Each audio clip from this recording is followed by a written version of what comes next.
فبأي آلاء ربكما تكذبان۔ یہ شعلہ، یہ شبنم، یہ مٹی، یہ سنگ، یہ جھرنوں کے بجتے ہوئے جل ترنگ، یہ جھیلوں میں ہنستے ہوئے سے کنول، یہ دھرتی پہ موسم کی لکھی غزل، یہ سردی، یہ گرمی، یہ بارش، یہ دھوپ، یہ چہرہ، یہ قد، یہ رنگ و روپ، درندوں چرندوں پہ قابو دیا، تجھے بھائی دے کر کے بازو دیا، بہن دی تجھے اور شریک سفر، یہ رشتے، یہ ناطے، گھرانہ، یہ گھر، کہ اولاد بیوی دیے والدین، الف لام میم کاف اور عین غین، یہ عقل و ذہانت، شعور و نظر، یہ بستی، یہ صحرا، یہ خشکی، یہ تر، اور اس پر کتاب ہدایت بھی دی، نبی بھی اتارے، شریعت بھی دی، غرض کے سبھی کچھ ہے تیرے لیے، بتا کیا کیا تو نے میرے لیے۔ میرے رب کی مجھ پر عنایت ہوئی،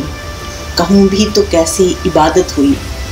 حقیقت ہوئی جیسے مجھ پر عیاں، قلم بن گیا ہے خدا کی زبان، مخاطب ہے بندے سے پروردگار، تو حسن چمن تو ہی رنگ بہار، تو میرا فن تو ہی فن کا سنگھار، مصور ہوں میں تو میرا شاہکار، یہ صبحیں، یہ شامیں، یہ دن اور یہ رات، یہ رنگین دلکش حسین کائنات، یہ حور و ملائک و جنات میں کیا ہے تجھے اشرف المخلوقات، میری عظمتوں کا حوالہ ہے تو ہی روشنی ہے، اجالا ہے تو، فرشتوں سے سجدہ بھی کروا دیا کہ تیرے لیے میں نے کیا نہ کیا، یہ دنیا جہاں بزم آرائیاں، یہ محفل، یہ میلے، یہ تنہائیاں، فلک کا تجھے شامیانہ دیا،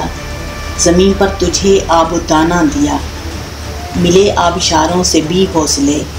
پہاڑوں میں تجھ کو دیے راستے، یہ پانی ہوا اور یہ شمس و قمر، یہ موجے رواں، یہ کنارہ بھنور،